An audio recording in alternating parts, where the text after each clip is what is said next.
Welcome to Fearless and Focused. I'm Brooke. And I'm Casey. And we're here to share bold stories, real talk, and strategies to help you push past fear and level up. Let's get fearless and focused. I look at all your social media. You and Michael are seriously like the cutest couple. So fun doing all these things together. Work, business, fun, travel. It's a lot of time with your spouse. Yes. So like, how do you balance? Because when my husband works with me too, and for the first 12 years, he didn't. So then I brought him on and was like, whoo, hang on. We live together. We work together. We play together. Like, it's a lot. Like, what do you do? Do you have like boundaries, or what do you do so it doesn't like take a toll on your relationship? Because that's a lot of time spent together. Oh my gosh. And there are sometimes, I'm not going to sugarcoat it, because I do a lot of the marketing. So I'm looking at his face so much. And there are times when I'm like, I can't look at his face anymore. Like, I don't think this is healthy to constantly be looking at his face. But I think first, we have a shared vision of what we want our life to look like. And that took a few years to figure out, like, we're on the same team. We want the same thing. So I think first establishing really great communication on what do you want your life to look like, because that really spearheads all of your decisions. Like, what is your value system? What is important to you? And then knowing each other, knowing how much time you can spend together. Because Brooke, I completely agree. There's times where we're basically conjoined twins. Like, we're doing everything together. So one of the biggest things I will say is separate hobbies. Like, a lot of times you have a tendency to say, oh, I like this thing, bring your partner along, but really being clear about what are your separate hobbies? What is your time apart?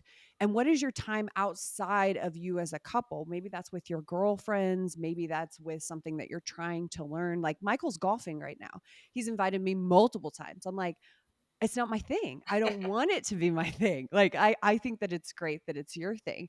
So I think separate hobbies are huge. I think one of the biggest things that we implemented a long time ago was we take the dogs for a walk every single day. And it sounds so simple.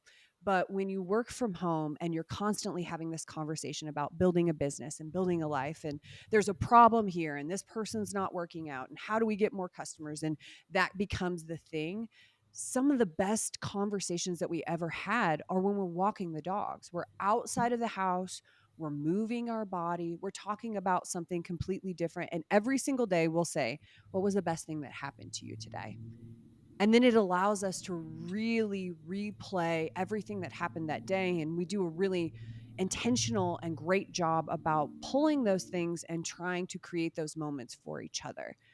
And the crazy thing is, when you say, what was the best thing about your day? Sometimes you're saying, oh, it was this podcast, or, I met this amazing person. And sometimes it's like, it was just my morning routine, or that cup of coffee that I had where the sun was shining on my face. So I think there's a lot of communication that goes into how you work with your spouse. And I think it's also having your own thing, having things that you're interested in, and understanding what each other are really skilled at. Like, Michael and I are completely different human beings. I will tell you a story. We got into agency. It was like the first week of agency. Scratch agency. We have no customers. We've hired 2 salespeople.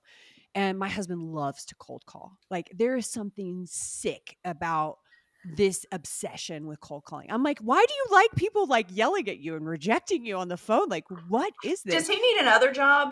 Oh my gosh, I got him. He loves it. And I think that's why he loves insurance so much, is because it became this like game to him. He really wanted to be able to help people. So we sit down and he's like, okay, I have all of these leads. They were aged leads. They cost like pennies, nothing. And he's like, you're just going to call them and you're going to see if you can get a quote. Gives me the script.